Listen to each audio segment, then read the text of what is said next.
అధ్యాయం the book of exodus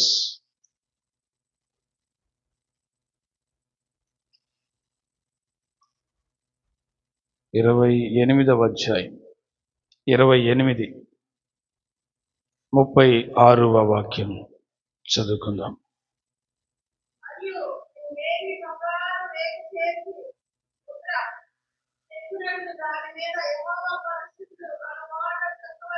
చాలు.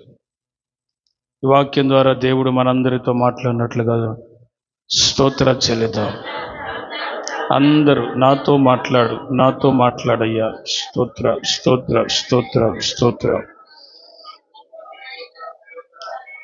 చాలు. మరియు నీవు మేలిమి బంగారు రేకు చేసి ముద్ర చెక్కునట్లు దాని మీద యెహోవా పరిశుద్ధుడు అను మాట చెక్కవలెను. యెహోవా పరిశుద్ధుడు అను మాటకు ఫుట్నోట్లో అర్థమేముందంటే యెహోవాకు ప్రతిష్ఠితము అని అర్థం.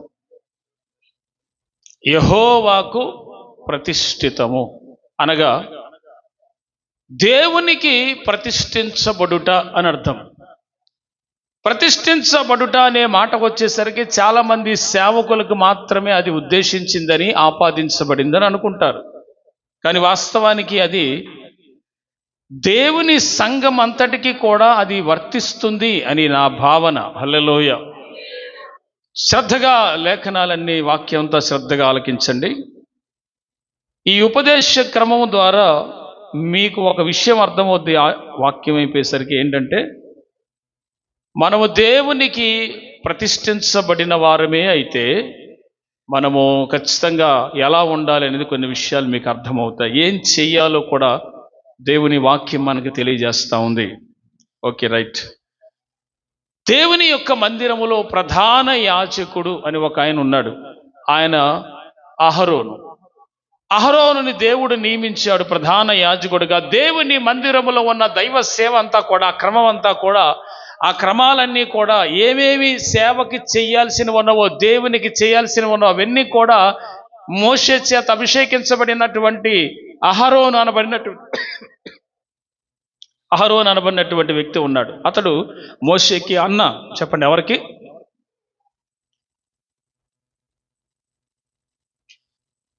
మోషే చేత అభిషేకించబడ్డాడు.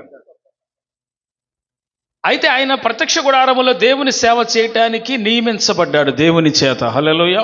అతను అతని కుమారులు కూడా, నాదాబు అబీహులు కూడా దేవుని సేవ చేయుటకు, గుడారములో సేవ చేయుటకు లేక దేవుని మందిరములో సేవ చేయుటకు నియమించబడ్డారు. అయితే ఇక్కడ ప్రాముఖ్యమైన విషయం ఏంటి 36 అంటే ఆ సేవకుడు కొన్ని 7 రకాల వస్త్రాలు ధరిస్తాడు. ఎన్ని రకాలు? 7 రకాల వస్త్రాలు ఉంటాయి. ఆ 7 రకాల వస్త్రాలు ఏదో ఒకటి ధరించి ఆ రోజుకి అతను సిద్ధపడి బయలుదేరి వెళ్ళే సమయానికి ఒక కిరీటం కూడా పెట్టుకొని వెళ్ళాలి దైవజనుడు, యాజకుడు. ఆయన ప్రధాన యాజకుడు అంటాడు. రేకుతో చేసిన కిరీటం ఇంతవరకే ఉంటుంది. నుదుటి మీద ఇట్లా గుండ్రంగా ఉంటుంది, బంగారంతో చేసింది. దాని మీద యెహోవా పరిశుద్ధుడు అని ముద్రలాగా చెక్కాలి. చెప్పండి, ఏం చెక్కాలి?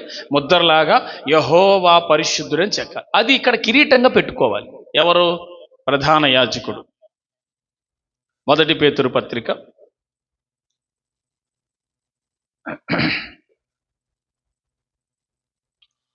2వ వాక్యంలో నుంచి 1 పేతురు పత్రిక 2వ అధ్యాయం 9వ వాక్యం నుంచి చదువుదాం.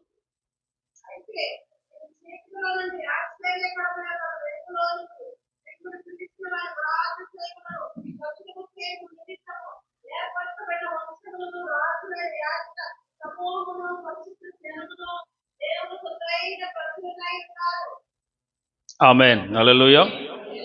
చాలు. అంటే ఇక్కడ మనం అందరము కూడా ఏమై ఉన్నామంటున్నాడు? సంఘం అంతటిని యాజక సమూహం. చెప్పండి, ఎవరు?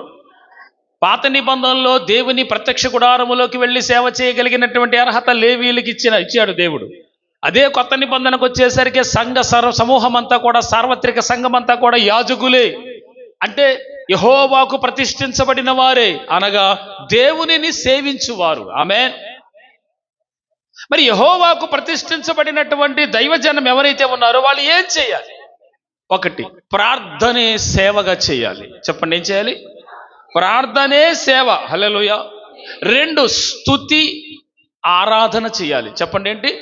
స్తుతి ఆరాధనే సేవ. మూడు, స్తుతి అర్పణ అర్పించాలి. స్తోత్ర బలి అర్పణ. స్తోత్రం స్తోత్రం అని ఎంతసేపు అయినా ఆయన చెప్పి ఆయన ఘనపరచాలి. అది ఒక సేవ. దేవుని స్తోత్రం. మొదటిది ఏమిటి? ప్రార్థనే సేవ. రెండవది స్తుతి ఆరాధనే లేక పాటలు సంగీతమే సేవ. మూడవది స్తోత్రార్పణే సేవ. ఇకపోతే నాలుగవది పూర్తిగా, అంటే మన జీవితం మొత్తాన్ని దేవుని కొరకే సమర్పించేటువంటి సేవ. అంటే సమర్పణ, పూర్తి సమర్పణలోకి రావటం. అదే తన జీవితం మొత్తం యేసు ప్రభు వారికి అంకితం చేయటం. అదే పానార్పణంగా పోయిబట్టం, ఇచ్చేయటం. అదొక సేవ. దేవుని స్తోత్రం చెప్పండి. ఇక్కడ అయితే మనం మనం తెలుసుకోవాల్సిన విషయం ఏంటి? ప్రార్థనే సేవగా. చెప్పండి ఏంటి? అవకాశం ఉంటే ఈ 4 చెప్దాం, లేకపోతే ఒకదానితో ముగించి, చాలా టైం కూడా అయిపోయింది. సరిగ్గా నేను 10 గంటలకు ముగించేస్తాను. ఎటోలోటి వెళ్ళిపోదు. హల్లెలూయా. మంచిది ప్రియులరా. ఇక్కడ మీరు గమనిస్తే ప్రతిష్ఠించబడిన వాడు, మొదట ఆయన గురించి, అసలు ఆ మాట గురించి చెప్తాను. అసలు దేవుని ఆత్మ చేత మనము అభిషేకించబడ్డాం. దేవుని పరిశుద్ధాత్మ చేత మనము నింపబడ్డాం. మనము అంతకుముందు ఖాళీ హృదయాలు, అంతకుముందు పాపంలో ఉన్నవాళ్ళం, అంతకుముందు అపవిత్రతలో ఉన్నవాళ్ళం. కానీ యేసు క్రీస్తు ప్రభు యొక్క రక్తం చేత కడగబడి మనమందరము పరిశుద్ధాత్ముడు నివసించే, లేక యేసయ్య మన హృదయంలో నివసించే దేవుని ఆలయముగా మార్చబడ్డాం. హల్లెలూయా. అయితే దేవుని దృష్టికి మనం ఇంకా ఆలయం అయ్యామో లేదో, అది మీ ప్రార్థన, మీ భక్తి, మీ విశ్వాసాన్ని బట్టి అది ఎంచబడుతుంది. ఇంకా ఆలయముగా అయ్యావలేదా నీకే తెలియాలి. ఇక ప్రియులారా, ప్రతిష్ఠించబడినటువంటి వాడు ప్రత్యేకంగా జీవించాలి. మనమంతా ప్రత్యేకంగా జీవించాలి. ఎందుకు ప్రత్యేకత అవసరం? అందరితో పాటు ఎందుకు ఉండకూడదు? అందరితో పాటు ఎందుకు ఆనందించకూడదు? అందరితో పాటు లోకంలో ఎందుకు వెళ్ళకూడదు?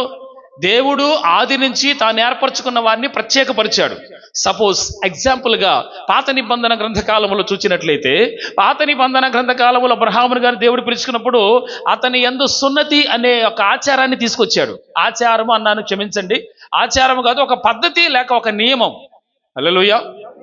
ఒక నియమాన్ని, వీరు నా జనము అంటానికి దేవుడు అబ్రహాములో ఆయన వంశం అంతటికి, ఆయన పిలుచుకున్న ప్రతివానికి సున్నతి అనే గుర్తు తీసుకొచ్చాడు. అదే కొత్త నిబంధనకు వచ్చేసరికి ఆ సున్నతి ఏంటంటే, రోమిలు రాసిన పత్రికలో ఏమని రాయబడింది? ఆ సున్నతే ఇప్పుడు హృదయమందు జరిగేది అని రాయబడింది. హల్లెలూయా. అంటే ఇప్పుడు అది మారు మనసుకి సంబంధించింది అని రాయబడింది. చెప్పండి, దేనికి సంబంధించింది? సో ఇప్పుడు దేవుడు అలా ఏర్పరచుకొని ప్రత్యేకపరుచుకున్నాడు. అబ్రహాము కూడా ప్రత్యేకంగానే జీవించాడు. ఆ తర్వాత మనం అందరం దేవుని పిల్లలుగా మారి కొత్త నిబంధన కాలంకి వచ్చిన తర్వాత అంతా మంచిదే, అంతా మనకే అనే భ్రమ తప్పు. It is very wrong. Hallelujah. అన్ని కాలువలు పోయి గోదాట్లో కలిస్తే కలిసినాయి. దేవుని స్తోత్రం. వాళ్ళు కలుస్తారు. దేవుని వాక్యం తెలియజేస్తుంది, నా మాట అయితే కాదు, దేవుని మాటలు తెలియజేస్తా ఉన్నాయి. మనమందరము లోకానికి వేరే ప్రత్యేకంగా జీవించాలి. Hallelujah. We will live like separate. ఎందుకంటే మనమందరము క్రీస్తు రక్తము చేత విమోచించబడినటువంటి వారం, పరిశుద్ధమైన రాజులైన యాజక సమూహం అని దేవుని వాక్యం తెలియజేస్తుంది. ఇప్పుడు యాజకులు దేవుని ఆత్మ చేత ప్రతిష్ఠించబడ్డారు, అభిషేకించబడ్డారు, ప్రత్యేకించబడ్డారు. మీకు అర్థమవుతుందా? మీరు మారు మనసు పొంది బాప్తిసం పొందిన తర్వాత మీ మీదికి, మీ లోపల పరిశుద్ధాత్ముడు ఉంటాడన్న సంగతి తెలియాలి మీకు. ఆమేన్. చెప్పండి, ఎవరుంటారు అంటే? మీరు ప్రతిష్ఠించబడ్డారు, మీరు ప్రత్యేకించబడ్డారు. ఇప్పుడు మీరు దేవునికి ఏమి చెయ్యాలయ్యా అనంటే, ప్రార్థనే సేవగా చేయాలి. చెప్పండి, ఏంటండి? ప్రార్థనే సేవ. ఎక్కడైనా మైకు పట్టుకొని వాక్యం చెప్పేవాడు ఎవరైనా చెప్తారు, సబ్జెక్టు 4 ముక్కలు చదువుకొని. కానీ ఉపదేశం బోధించటం కష్టం. ఇప్పుడు నేను మీకు ప్రకటిస్తుంది ఇన్ని సంవత్సరాల నుంచి ఉపదేశమే. దాన్ని తయారు చేయడానికి చాలా ప్రాక్టీస్ కావాలి, ఎన్నో సంవత్సరాల ప్రయాసం ఉంటుంది, ఎంతో వాక్య ధ్యానం ఉంటుంది, ఎన్నో నిద్ర లేని రాత్రులు ఉంటాయి, ఎన్నో కడుపు కట్టుకున్న రాత్రులు ఉపవాసాలు ఉంటాయి, ఎంతో నలిగిపోయింది ఉంటుంది. హల్లెలూయా. ఎంతో నలిగిపోతే తప్ప రొట్టె మీ దగ్గరికి రాదు. దేవునికి స్తోత్రం.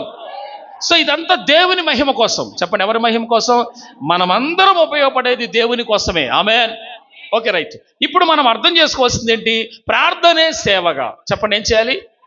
తెలుసా? వింటున్నారా? ప్రార్థనే సేవ. హల్లెలూయా. లూకా సువార్త ప్రార్థనే సేవగా చేయాలి. ఇప్పుడు మీరందరూ ఈ వాక్యాన్ని విని వెళ్ళిపోవటం కాదు. ఇక మీరు ఈ రోజు నుంచి తీర్మానం చేసుకోండి, ప్రార్థనే సేవగా చేయాలని. హల్లెలూయా. అంటే ఒక వ్యక్తి సేవ కోసం, ఆత్మల రక్షణ కోసం, దైవ కార్యాల కోసం, దేవుని పని కోసం ఏదున్నా దాని కొరకు ప్రార్థననే ఒక సేవగా చేయాలి. నీ జీవితం అంతా కూడా అలాగే చేయగలగాలి. Amen. Let's going to read Luke chapter 2. లూకా సువార్త 1వ అధ్యాయం, 1వ అధ్యాయం 2వ అధ్యాయము, లూక్ చాప్టర్ 2. ఆ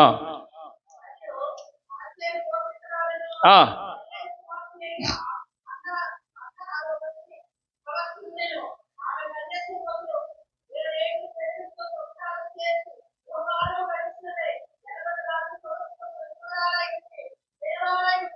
ఎనభై 84 సంవత్సరాలు ఈ స్త్రీ విధవరాలి ఉంది. అంతకుముందు భర్తతో పెళ్లి చేసుకున్నాక 7 ఏళ్ళు కాపురం చేసింది.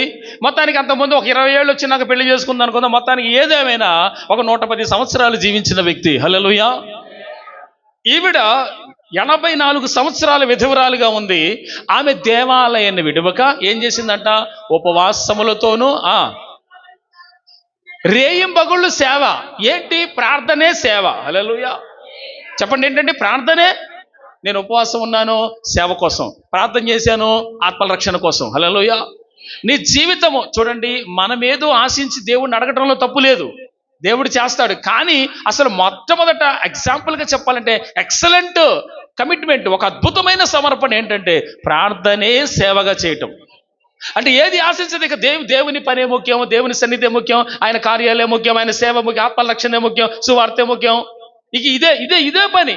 దీని మీద 84 సంవత్సరాలు తన జీవితాన్ని పూర్తిగా అర్పించిందంట ఈవిడ. హల్లెలూయా. దేవాలయాన్ని విడవల. బాగా నోట్ చేసుకోండి పాయింట్, దేవాలయాన్ని విడవల. ఆమెకి కుటుంబం ఉండే ఉంటది. 7 ఏళ్ళు కాపురం చేసిన తర్వాత పిల్లలు ఉండరంటారా?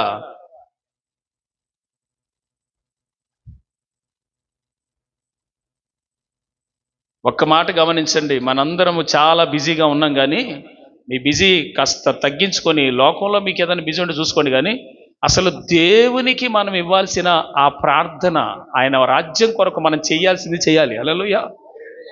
ఆయన రాజ్యం కొరకు మనం చేయాల్సింది ఏంటో తెలుసా? చెయ్యదగినంత ప్రార్థన చేయలేకపోయినా దానికి మించి చేయగలగటమే సేవ. దేవుని స్తోత్రం. తన జీవితం అంతా మీరు గమనించినట్లయితే మనందరికీ ఇది మోటివేషనల్ స్పీచ్. మీకు ఇది హల్లెలూయా. మీరు అంటే మోటివేషన్ అంటే ఈ మాట ద్వారా దేవుడు మీరు ఈ కృపలోకి రావాలని దేవుని ఉద్దేశం. ఈవిడ నాకేంటి ఉపయోగం దేవుని రాజ్యం కోసం ప్రార్థన చేస్తే, ఆత్మల రక్షణ కోసం చేస్తే నాకేమొస్తుంది అనుకోకూడదు. మనము దేవుని పిల్లలం, ఆయన రాజ్యం కోసమే పనిచేయాలి. దేవుని స్తోత్రం. అంటే నీ ప్రార్థన ఒక సేవగా ఉండాలి. యెహోవా కొరకు ప్రతిష్ఠించబడిన వాడు ప్రత్యేకంగా జీవించాలి. ఆమె ఆ ప్రత్యేకంగా జీవించేవాడు చేయాల్సిన మొదటి పని ప్రార్థనే సేవగా. హల్లెలూయా. చెప్పండి, ఏంటంటే ప్రార్థనే సేవ. విజ్ఞాపన ప్రార్థన, కన్నీటి ప్రార్థన, అంగల ప్రార్థన, రకరకాలైన ప్రార్థనలు ఉన్నాయి. కానీ ఏ చేసినా దేవునికే ప్రార్థన చేస్తున్నాం. కానీ దేని నిమిత్తమై చేస్తున్నాం అనేదే కదా రేపు మనకు ఫలం వచ్చేది. హల్లెలూయా.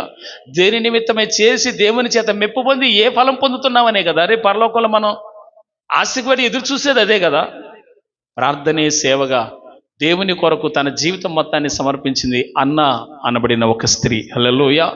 దేవునికి మహిమ కలుగునుగాక. ఇలాంటి సమర్పణలోకి ఇక్కడ మీలో కొందరు వస్తే దానివల్ల దేవుని రాజ్యము ఈ అన్ని జనుల మధ్య కట్టబడుతుంది. హల్లెలూయా. ప్రార్థన సేవ, ప్రార్థనే సేవ. దేవునికి స్తోత్రం. Okay, let's going to read first Samuel, మొదటి సమూయేలు గ్రంథము, దేవుని యొక్క వాక్యంలో నుంచి మొదటి సమూయేలు గ్రంథము. ఆ మాట ఒకసారి చదువుదామా? ప్రార్థన గురించి మన సమూయేలు గారు చెప్పినటువంటి మాట. Yes, I want to read that.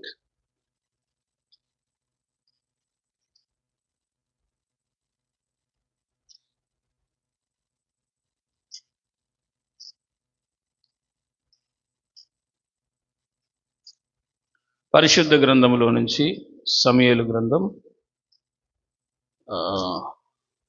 ఒక నిమిషం.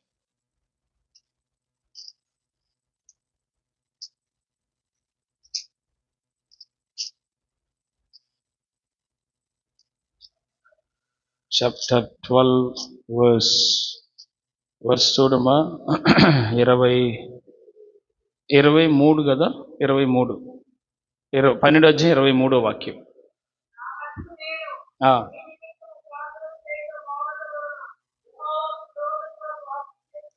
అంటే ప్రార్థన మానేస్తే పాపం చేసినట్టే. తెలుసా మీకు ఆ సంగతి?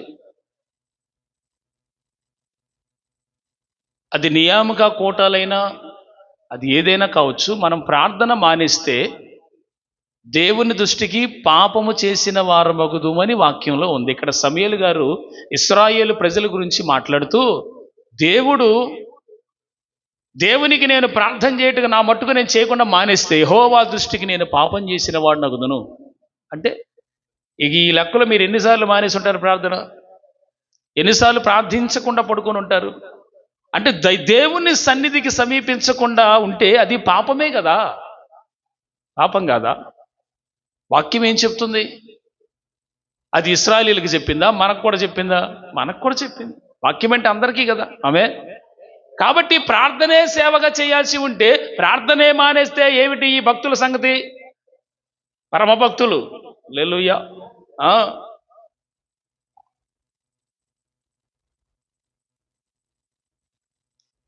ఇక్కడ పోరాటమే ఉంటుంది ఖచ్చితంగా. లోకంలో అన్ని సమస్యలు ఉంటాయి. అయినా మనం ప్రార్థించాలి అంతే.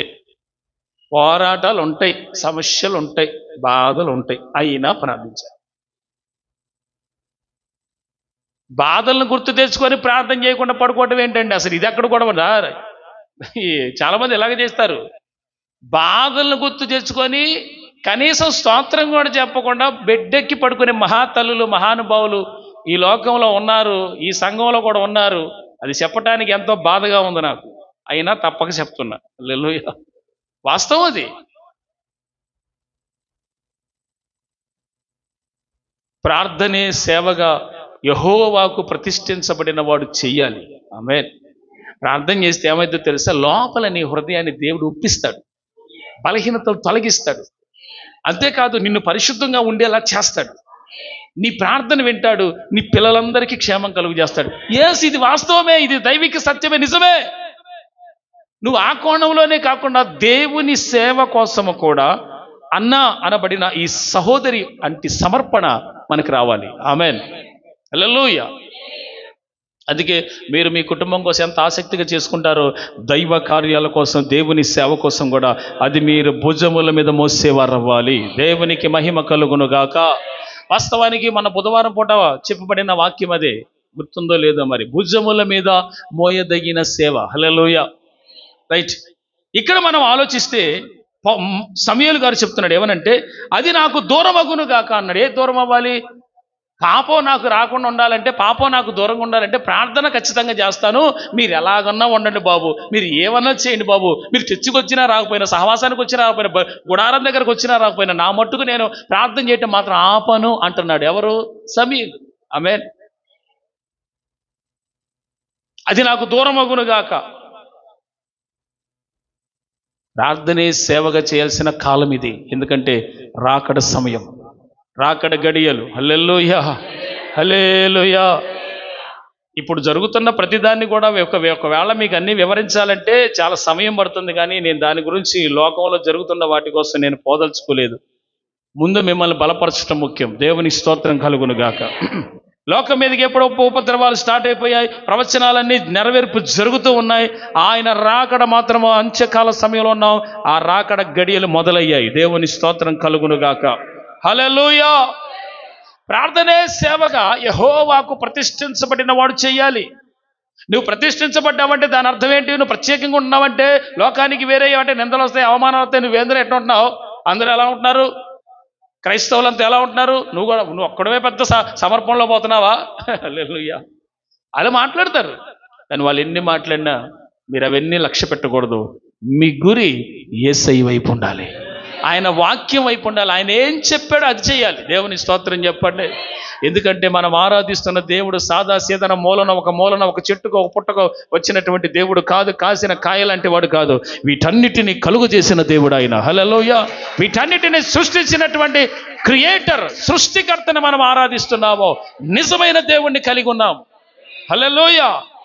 కాబట్టి మనం అందరము ధైర్యముగా కృపాసనద్దుకు వెళ్తున్నామంటే కారణం ఒకటే, మనల్ని ఆయన క్షమించాడు కనుక, మన అందరం పరిశుద్ధపరచబడ్డాం కనుక ప్రార్థనే సేవగా చేస్తే ఆయనకి ఇష్టం. ప్రార్థనే సేవ. హల్లెలూయా. యేసయ్య సేవ చేస్తున్న దినాల్లో 33.5 సంవత్సరాలు సేవ చేసింది 3.5 సంవత్సరాల్లో అయితే ఆయన ప్రార్థనా జీవితం 33.5 సంవత్సరాలు ఉంది. ప్రార్థనా జీవితమే ఎక్కువ. సేవ ప్రారంభించిన తర్వాత రాత్రంతా ప్రార్థనే, పగలంతా సేవే. దేవుని స్తోత్రం చెప్పండి. ప్రార్థనలో ఏం బలం ఉందంట? చాలా మంది ప్రార్థనలోనే అసలు శక్తి దాగి ఉన్నది. నేను మంచిగా బోధిస్తే సైతాన్ గారు కూడా రెఫరెన్స్లు తీసి బోధిస్తాడు. ఆడు అంటాడు నేను నీకంటే గొప్ప ప్రసంగికుడు అంటాడు. తెలుసా మీకు ఆ సంగతి?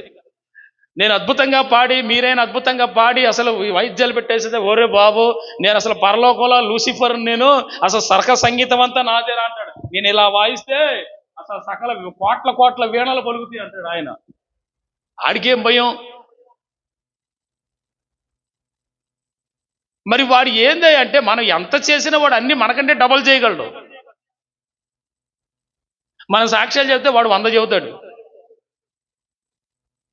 కానీ వాడు ఒక్కడు చేయలేడు. వాడు మనం మోకరిస్తే వాడు చేయలేడు. గట్టిగా స్తోత్రం చెప్పండి. మనం మోకరిస్తే వాడు ఒక్కడే నా వల్ల కాదు అంటాడు. ఎందుకు? ప్రార్థన అంటే వాడికి భయం. ప్రార్థన చేసేవాళ్ళంటే వాడికి భయం.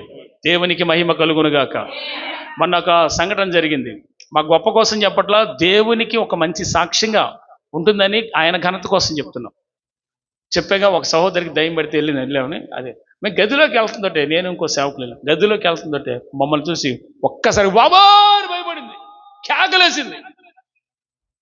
అంతకుముందు వేరే వాళ్ళు ప్రార్థన చేస్తే పోట్ల, ఫోన్లో ప్రార్థన చేశారు పోట్ల, వాళ్ళు బయట వాళ్ళు కూడా ఎవరు రాట్లా, వేరే సేవకులు ఎవరు రాట్లా.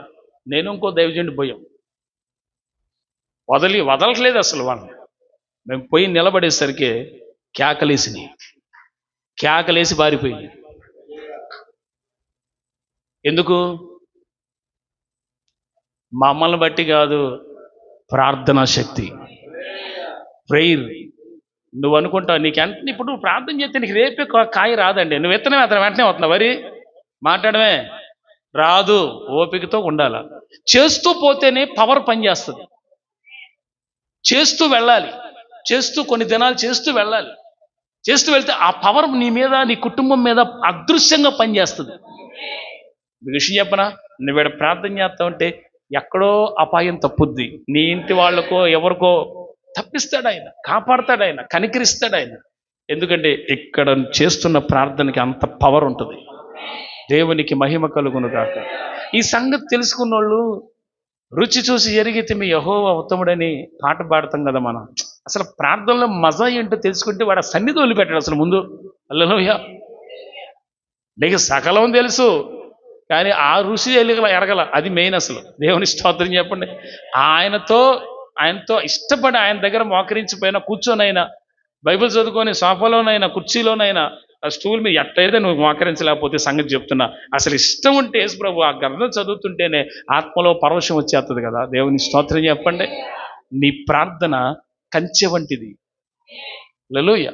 ఎవరికి? నీ కుటుంబం అంతటికి, నీ పిల్లలంతటికి, మన సంఘం అంతటికి. అందుకే నేను ప్రార్థనే సేవగా చేయండి అంటున్నాను. యేసయ్యకి ఇష్టమైంది అదే. దేవుని స్తోత్రం కలుగును గాక. హల్లెలూయా చెబుదాం గట్టిగా. దేవునికి మహిమ కలుగును గాక. ప్రతిష్ఠించబడినటువంటి వారి జీవితంలో ఒక అద్భుతమైన సంఘటన నేను న్యాయాధిపతుల గ్రంథంలో చూపిస్తాను. అందరూ కూడా న్యాయాధిపతుల గ్రంథము జడ్జెస్ చాప్టర్, పరిశుద్ధ గ్రంథంలో నుంచి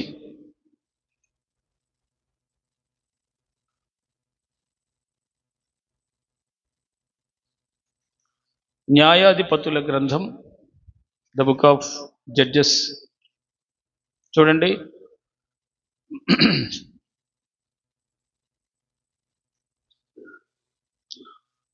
11వ అధ్యాయం మీరు ఎక్కడి నుంచి చదువుతారంటే 31 నుంచి, లేదంటే 30 నుంచి చదవండి. అది 210 పేజీ పాత నిబంధన.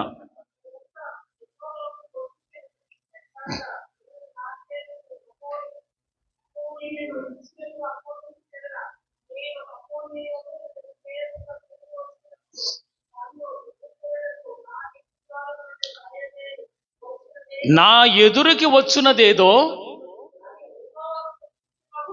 అది యెహోవాకు ప్రతిష్ఠితమగును అన్నాడు. తల్ల పైకి ఎత్తండి. I should explain. అందరూ హల్లెలూయా చెప్పండి.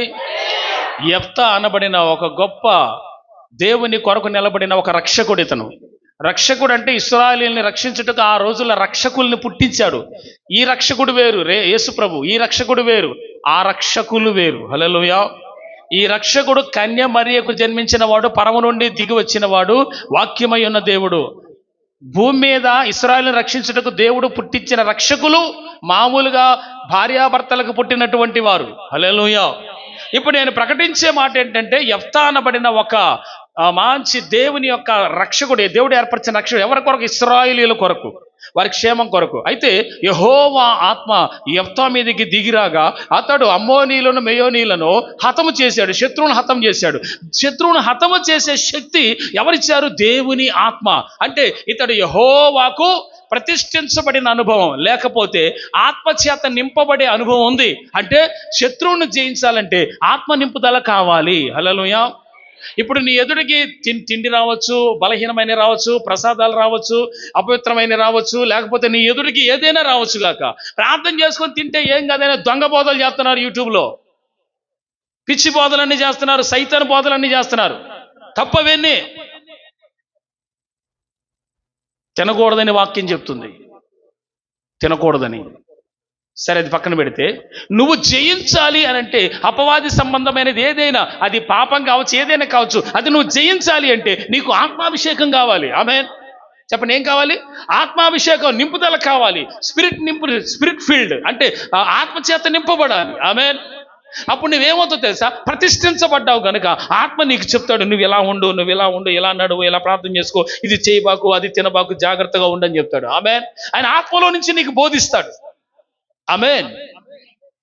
సో ఇక్కడ మీరు గమనించండి, యెఫ్తా అనబడినటువంటి వాడు, నేను అమ్మోనీలను మెయోనీలను నేను జయించి తిరిగి వచ్చేటప్పుడు నాకు ఎదురు పడినది ఏదో అది యెహోవాకు ప్రతిష్ఠితము అన్నాడు. అంటే ఏంటి దాని అర్థం? నా ఎదురుగా నేను జయించి వచ్చేటప్పుడు నాకు ఎదురుగా ఏది వస్తే అది యెహోవాకి ఇచ్చేస్తానని అర్థం. సరే, జయించాడు. బ్యాండ్ మేళంతో సొంత కూతురే ఎదురొచ్చింది. మా నాన్న జయించి వస్తున్నాడు, శత్రువులను అమ్మోనీలు అందరినీ జయించి వస్తున్నాడు గనక ఈవిడ బ్యాండ్ మేళం వేసుకొని అది తీసుకొని ఆ మంచి అడావుడిగా వెళ్ళిపోయింది ఈ యెఫ్తా దగ్గరికి, తండ్రి దగ్గరికి వెళ్ళిపోయింది. ఎదురు పడింది ఆవిడే మొట్టమొదటిగా. వెంటనే యెఫ్తా, అబ్బా నా కుమారి, నువ్వు భలే బాధ తెచ్చిపెట్టావు నాకు. నేను దేవునితో తీర్మానం చేసుకున్నాను, జయించి తిరిగి వచ్చేటప్పుడు నాకు ఎదురు పడినదేదో అది యెహోవాకు ప్రతిష్ఠితం అనే ఒక తీర్మానం చేసుకున్నాను కదా. నా కుమారి, నాకు బాధ కలుగు చేశావే అనంటే కుమార్తె అంటది కదా, ఒక అద్భుతమైన మాట అంటది. ఏమనంటే, తండ్రి, నువ్వు ఏ తీర్మానం చేసుకున్నావో అది యెహోవాకు జరిగించు, నేను సిద్ధమేనంది. దేవుని స్తోత్రం చెప్పండి. నీవు జరిగించు యెహోవాకు. అంటే తన జీవితం మొత్తాన్ని యెహోవాకు ప్రతిష్ఠించబడటానికి, యెహోవాకి ఇచ్చేయటానికి, సన్నిధిలో గడపటానికి, కన్యత్వంగానే ఉండిపోవటానికి, కన్యగానే మిగిలిపోవటానికి తండ్రి చేసుకున్న తీర్మానాన్ని ఇష్టపూర్వకంగా ఆహ్వానించి దేవునికి భక్తురాలైపోయి అసలు లోకంలో జీవించకుండా ప్రత్యేకంగా జీవించటానికి ఇష్టపడి జీవితం మొత్తం యేసు ప్రభువుకి దారపోసింది. అంటే వాళ్ళ తండ్రి చేసిన తీర్మానాన్ని బట్టి కుమార్తె తండ్రి తీసుకున్న నిర్ణయాన్ని బట్టి ఎంత గౌరవించింది. ఆ మాట ఒక్కసారి చదవండి. 39.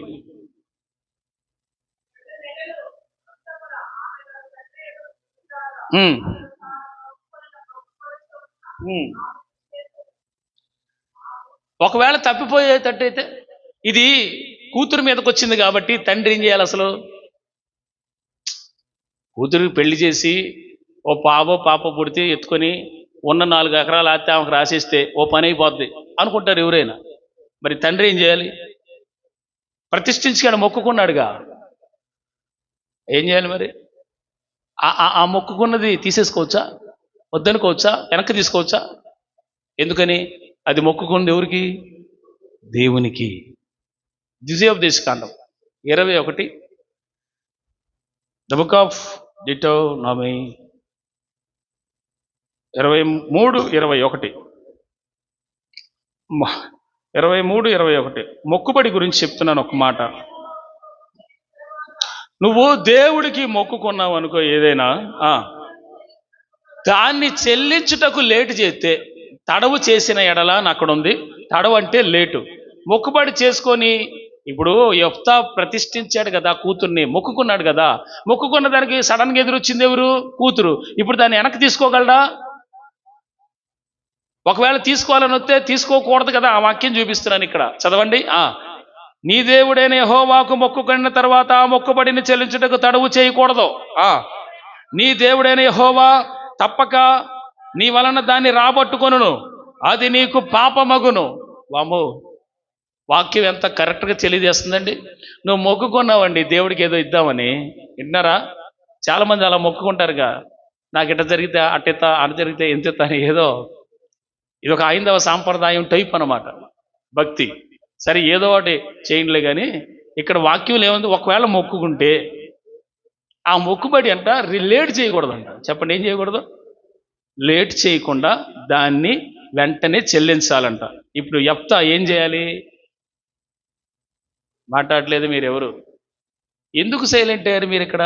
మీ మొక్కుబడులు ఏమన్నా ఆలస్యమైనా ఏంది? ఆలస్యమైనవి కాదు మరి. ఎందుకు అనుకున్నావు మరి? అనుకున్నప్పుడు లేటు చేయకూడదని వాక్యంలో ఉంది. నేను చెప్పలా, ఇది వాక్యంలో దేవుడు రాయించింది, నాకేం పని చెప్పడానికి. అంటే ఇప్పుడు యెఫ్తా మొక్కు ప్రతిష్ఠిస్తానన్నాడుగా, యెహోవాకు మొక్కుకున్నాడుగా, వచ్చిందేం కూతురు. మరి ఇస్తాడా? ఈడా ఇస్తాడా? దేవుడికి ఇచ్చేసేయాలా? అదే ఆ ఎదురుగా గొర్రెపిల్ల వచ్చింది అనుకుందాం, అసలు బాధ ఉంటుందా యెఫ్తాకి? ఎందుకని? కూతురు ప్రాణం కాదు. యెహోవాగా గొర్రెపిల్ల ఎదురు వచ్చింది, ఎదురు తీసుకెళ్ళి బలిపెట్టేసి మరి ఇచ్చేసాడు దేవుడికి, స్తోత్రం అన్నాడు. వచ్చింది కూతురు, ఏం చేయాలా? ఒకడు చేసుకుంటాడు, చెల్లిస్తాడు, చెల్లిడా? చెల్లించాల్సిందే. హల్లెలూయా.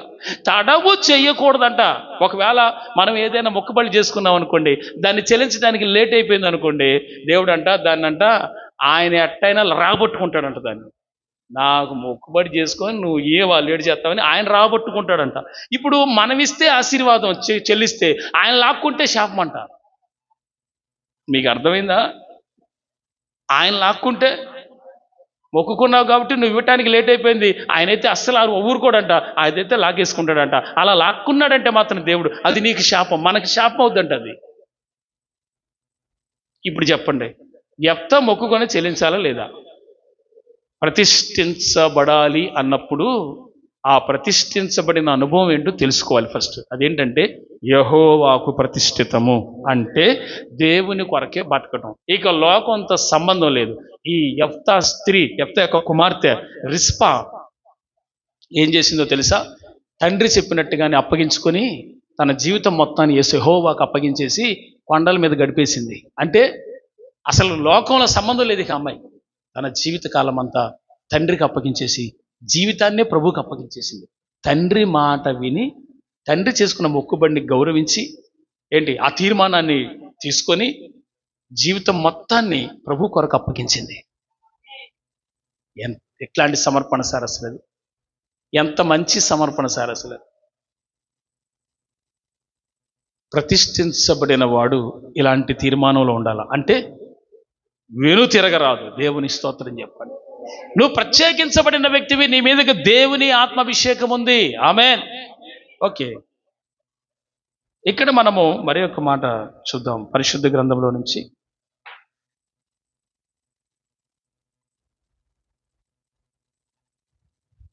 తిమోతి పత్రిక 2వ పత్రిక, ద బుక్ ఆఫ్ తిమోతి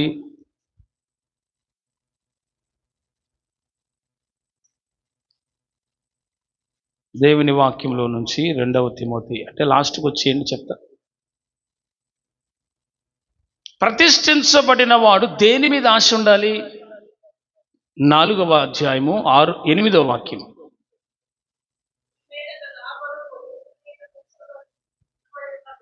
అది ఈ పౌలు గారు చెప్తున్న మాట చూడండి ఎంత అద్భుతంగా ఉందో. ఇక మీదట నా కొరకు ఏముంచబడింది అన్నాడు. ఎప్పుడు? పోరాటం తర్వాత. దేవుని స్తోత్రం. మంచి పోరాటం తర్వాత, విశ్వాస విషయంలో, ప్రార్థన విషయంలో, సహవాస విషయంలో, అంటే నువ్వు దేవుని పక్షాన్ని నిలబడి వచ్చిన శోధనని ఎదుర్కొని ఆ పోరాటంలో గెలిస్తే, చివరి వరకు నిలిస్తే, అప్పుడు నీకేముంటది? నీతి కిరీటం. చెప్పండి ఏంటది? మంచి పోరాటం పోరాడాడంట. మంచి పోరాటం అంటే దాని అర్థం ఏంటి?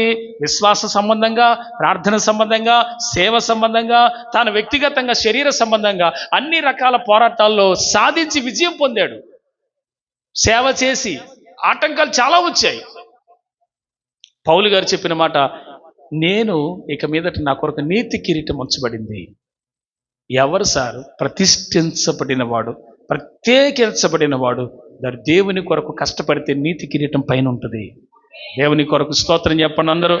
హల్లెలూయా. ఆ దినమందు నీతి గల న్యాయాధిపతి అయిన ప్రభు అది నాకు మాత్రమే కాకుండా తన ప్రత్యక్షతను ఆపేక్షించు వారందరికీ అనుగ్రహించును. హల్లెలూయా.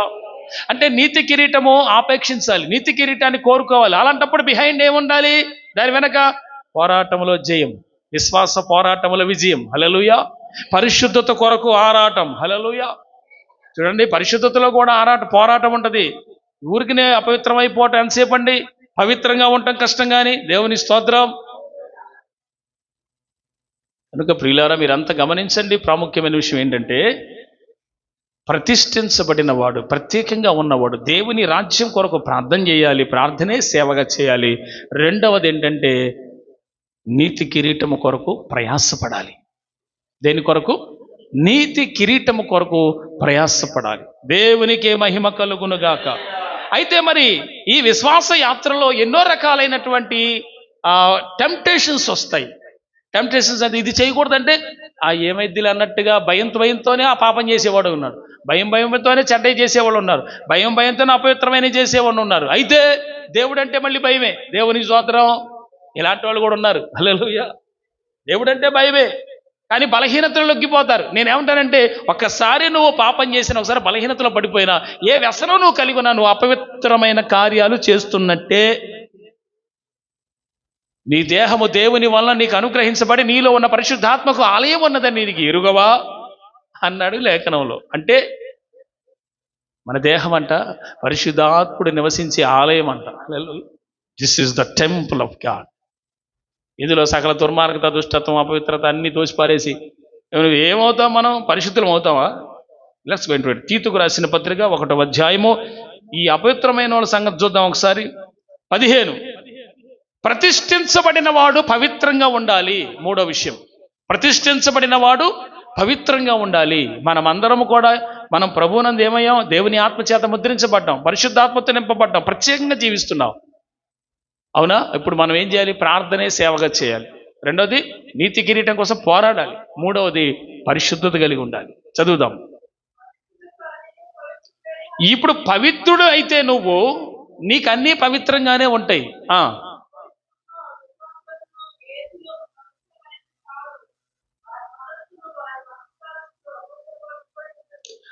చాలు, దేవుని స్తోత్రం చెప్పండి. మనస్సాక్షి అపవిత్రం అయిపోతుందంట. ఈడు అపవిత్రుడు అనుకో. అసలు మనిషి ఏదైనా ఒక చిన్న మాట అన్నా కానీ అపవిత్రత వస్తుందండి. ఇది వాక్యం చెప్పే సత్యం, నేను చెప్పట్లా. దేవుని వాక్యం చెప్పే సత్యం ఏంటంటే, ఒక చిన్న మాటైనా మనం అబద్ధం పలికినా మనకు అపవిత్రత ఉంటుంది. దాని విషయమే ఒప్పుకునేదాకా హోలీ స్పిరిట్ మన మనసులో చెప్తూనే ఉంటాడు, దాన్ని ఒప్పుకోవాలని. ఆమేన్. ఇప్పుడు నువ్వు పవిత్రుడువా అది నీకే తెలియాలి, మనకే అర్థం కావాలి, నీకే అర్థం అవుద్ది. నేను పరిశుద్ధున్నా, అపవిత్రున్నా? పవిత్రులకు అన్నీ పవిత్రములే. ఇప్పుడు నువ్వు పరిశుద్ధంగా జీవిస్తున్నావండి. పరిశుద్ధంగా జీవించేటప్పుడు నీకు అన్నీ కూడా పరిశుద్ధంగానే కనపడతాయి. ఆమేన్. నువ్వు అపవిత్రుడు అయితే నీకు అపవిత్రంగా ఉంటాయని అంటాడు. పరిశుద్ధులకు అన్నీ పరిశుద్ధములే, అపవిత్రులకు అన్నీ అపవిత్రమే. అపవిత్రత వచ్చిన తర్వాత వాడిక దాన్ని బట్టి ఏంటంటే పవిత్రతకి రాడిక. ఎందుకంటే ఇది కరెక్టే అనుకుంటాడు. వేటి వల్ల మనం అపవిత్రత చెందుతాం? దేహములో నుంచి వచ్చే వాటి విషయమే యేసు ప్రభువు వారు బోధించలేదా? ఈ దేహంలో నుంచి వచ్చే వాటి గురించి లూకాసు వార్త, ద బుక్ ఆఫ్ లూక్ పరిశుద్ధ గ్రంథంలో నుంచి లూకా సువార్త తీద్దాం అందరం కూడా.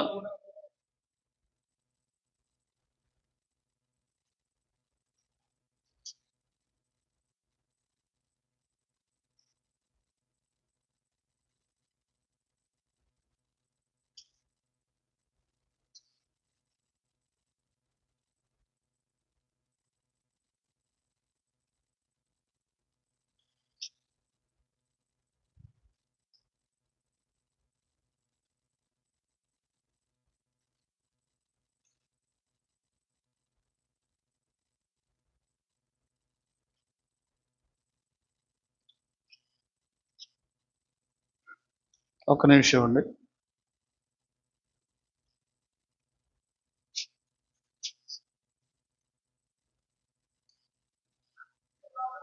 ఒక నిమిషం. ఎన్నో అధ్యాయం చూడు. మార్కు తీసావా? మార్కులో చూడలే, మత్తయిలో కూడా ఉంది. మార్కు సువార్తది చదువు. ఇక్కడ మనుషుని అపవిత్రపరిచేది ఏంటి అనగా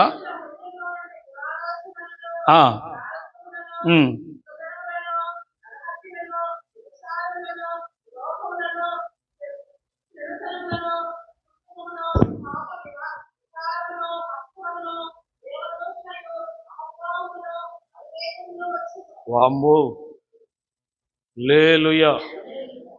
అసలు ఆ లిస్ట్ అంతా చూడండి ఎంత ఉందో. అవన్నీ ఎవరిలో నుంచి వస్తాయి?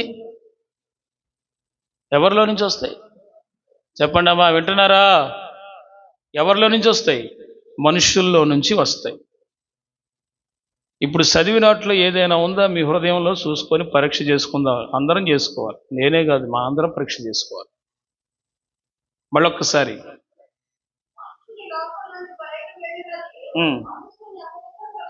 ఏంటయ్యి?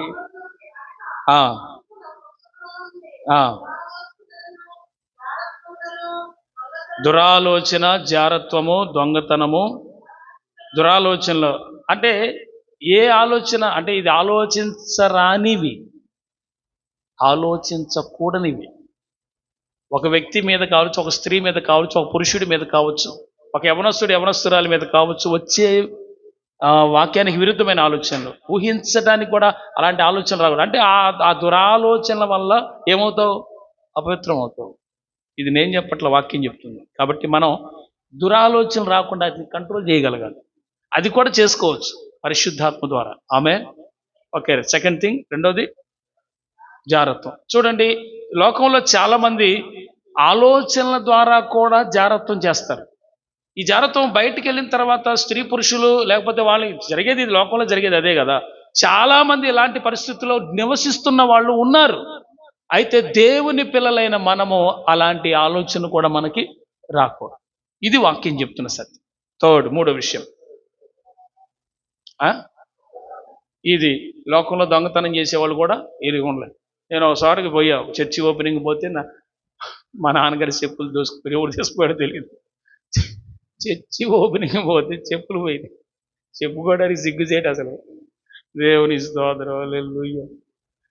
ఎవరు తీసిపోయాడో తెలియదు. మహానుభావుడు ఆడు చెప్పులు వదిలిపెట్టిపోయాడు. అవి కింద మొత్తం అరిగిపోయాడు. ఇక వేసుకొని వచ్చాడు. ఎవరో మరి మనకు తెలియదు, మనం ఎవరు దూషించకూడదుగా లేదా. ఇలాంటివి కూడా ఉన్నాయి కొన్ని. తర్వాత లోకంలో హత్యలు చేసే పరిస్థితి, ఇది కూడా ఇదొక ఆలోచన అన్నమాట. ఆలోచన వస్తేనే కూడా అపవిత్రమే. తర్వాత ఏ విచారం, అది కూడా ఆలోచన, అది కూడా అదో ఆలోచన వచ్చిన అపవిత్రమే. తర్వాత ఏంటది? కోపమేనా? లోభము. లోభమా? లోభము. లోభి. వీడి దగ్గర బాగానే ఉంటుంది, నా దగ్గర ఏమి లేదంటాడు.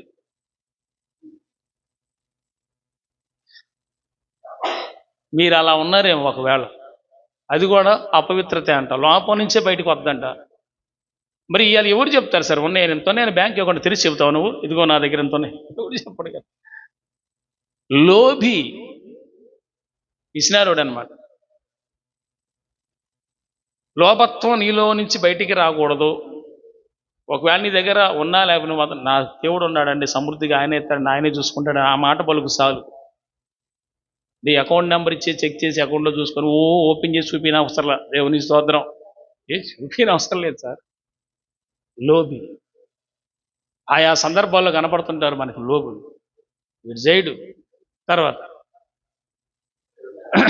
ఏం చెప్తాం చెడుతనానికి? ఇక నీ దృష్టికి చెడుతనం అనేది నీకేదనిపిస్తే అది మొత్తం అది బాడీలో నుంచి మన ఆత్మలో నుంచి వస్తుందంట బయటికి. దీనివల్ల కూడా ఏమవుతాం? అపవిత్రులం అవుతాం. ఏం చెప్పిన తర్వాత ఉందిగా కృత్రిమము. అంటే ఇప్పుడు నేను మీకు ఎలా చెప్పాలా? ఆర్టిఫిషియల్ ఇంటెలిజెన్స్ వచ్చిందా, ఏఐ, అది కృత్రిమమే. టెక్నికల్గా మనం వాడేదంతా కూడా కృత్రిమం. మరి దానివల్ల ఎట్లా వచ్చేద్దా పవిత్రత? సకల దుర్మార్గంతో చూస్తున్నావుగా. హల్లెలూయా. అంటే వాళ్ళకేం చెప్తున్నాను, వాళ్ళు కూడా చూస్తున్నారు లేండి, అందుకని దేవుని స్తోత్రం. మరి నువ్వు చూస్తున్నావుగా, మరి చూడలేదా నువ్వు? వాటి గురించి అపవిత్రత రావట్లేదు అనుకుంటున్నావా? కరెంటు పోయింది, అబ్బా అబ్బా అబ్బా అబ్బా ఎట్ట అని చెప్పి సెల్ ఫోన్లో టీవీ సీరియల్ పెట్టి నొక్కుతావుగా. హల్లెలూయా. సకల అన్నీ ఇవాళ రోజున ఏది లేదు, అదొక్కటే కాదు, చాలా మాట్లాడరే. వాటి వల్ల రావట్లేదు అనుకుంటున్నారు. ఇది అపవిత్రత వస్తుంది. నువ్వు నేను మనం ఊహించుకున్నట్టుగా లేదు పరలోకం. ఎవరిని పడితే బాబాయ్ రా, అన్నయ్య రా అని పిలవడం. హల్లెలూయా. ఎవరు సమర్పణలో, ఎవరు పరిశుద్ధులు, ఎవరు ప్రతిష్ఠించబడ్డారు, ఎవరు ప్రార్థన చేసి, ఎవరు సాక్ష్యాన్ని కాపాడుకున్నారు, ఎవరు జాగ్రత్తగా ఉంటున్నారు, ఎవరు నలిగిపోతున్నారు, ఎవరు ఉపవాసం ఉంటున్నారు, ఎవరు కన్నీరు గారుతున్నారు, ఎన్ని ఉంటాయి సార్, ఎన్ని. ఆ లెక్కేం లేకుండా ఊరికి అందరినీ పిలిచి పరలోకాన్ని నింపేడు దేవుడు.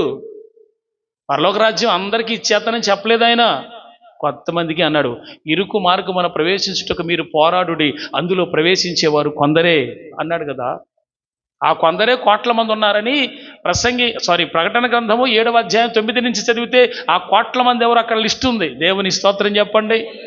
కోట్ల మంది వెళ్తారు, కానీ అందులో నువ్వు నేను ఉండాలి, అది చూసుకోవాలి. దేవుని స్తోత్రం చెప్పండి. ఓకే రైట్, నేను ముగిస్తా ఉన్నాను, సమయం ఇంకా ఉంది 10 నిమిషాల్లో. ఇక్కడ మీరు గమనించండి ప్రియులరా, ఇలాంటివన్నీ కూడా మనిషి దేహంలో నుంచే బయటకు వచ్చి వాటిని మనిషిని అపవిత్రపరుస్తుంది. బయట నుంచి నువ్వు లోపలికి తిన్నది నిన్ను అపవిత్రపరచదు, కానీ లోపల నుంచి బయటకు వచ్చినదే నిన్ను అపవిత్రపరుస్తుంది అని ప్రభు చెప్పాడు. అందుకే పవిత్రులకు అన్ని పవిత్రములే, అపవిత్రులకు అన్ని అపవిత్రములే. ఇప్పుడు నీకు అన్ని వచ్చేయన్ని అపవిత్రమైన ఆలోచనలు అనుకో, ఇక అన్నీ నీకు బయట అంతా కూడా అంత అపవిత్రంగానే ఉంది. ఏముంది అక్కడ పరిశుద్ధత ఉందిరా, అంత లోకం అంతా చెడిపోయిందిరా అంటావు. అదే నువ్వు పవిత్రుడు అయితే లోకం అంతా మంచిగా కనపడుతుంది, నా కుటుంబం బాగానే, నా బిడ్డలు బాగానే ఉన్నారు అనుకోవడం. దేవుని స్తోత్రం చెప్పండి. అది నీ మైండ్ని బట్టి ఉంటుంది. ఆమేన్. గట్టిగా స్తోత్రం చెబుదాం. దేవునికి మహిమ కలుగునుగాక. హల్లెలూయా. కాబట్టి యెహోవాకు నీవు ప్రతిష్ఠించబడిన వ్యక్తివైతే నీ ప్రతిష్ఠించబడిన అనుభవంలో నువ్వు ప్రార్థనే సేవగా చేయాలి. నీతి కిరీటం కోసం ప్రయాసపడాలి, పోరాడాలి. మూడవది ఇప్పుడు చెప్పింది, పవిత్రంగా ఉండాలి. చెప్పండి, ఏం చేయాలి? ప్రార్థనే సేవగా, నీతి కిరీటం కొరకు పోరాడాలి. 3, పరిశుద్ధంగా పవిత్రంగా ఉండాలి. ఇది దేవుని వాక్యం మనకి తెలియచేస్తున్న సత్యం. 1 కొరింథీ పత్రిక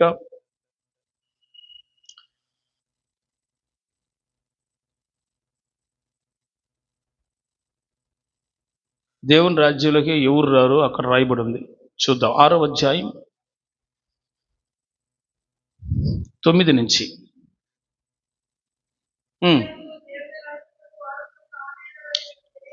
అన్యాయస్తులు అనండి, అందరు చెప్పండి.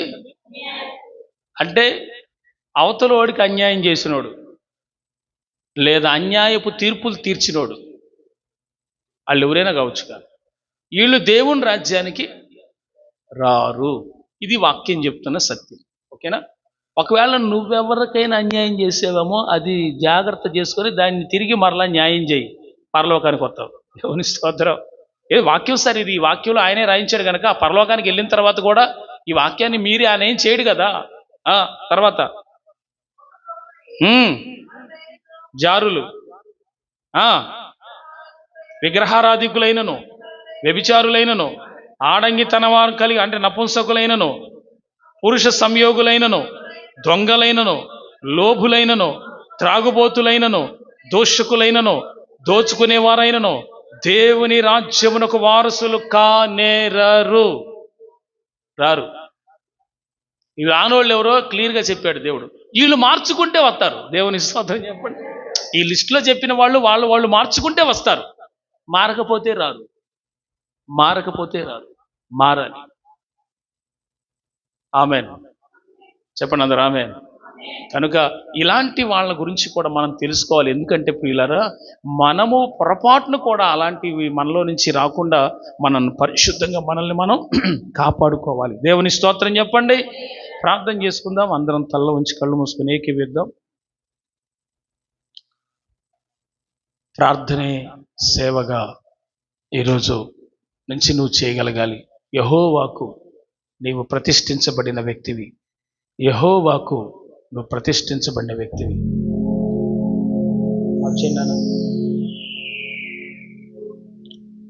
చేసుకోండి, ప్రార్థన చేసుకోండి. ప్రభా, రేపు బలలో పాల్గొనాలి. యోగ్యమైన మంచి మనసు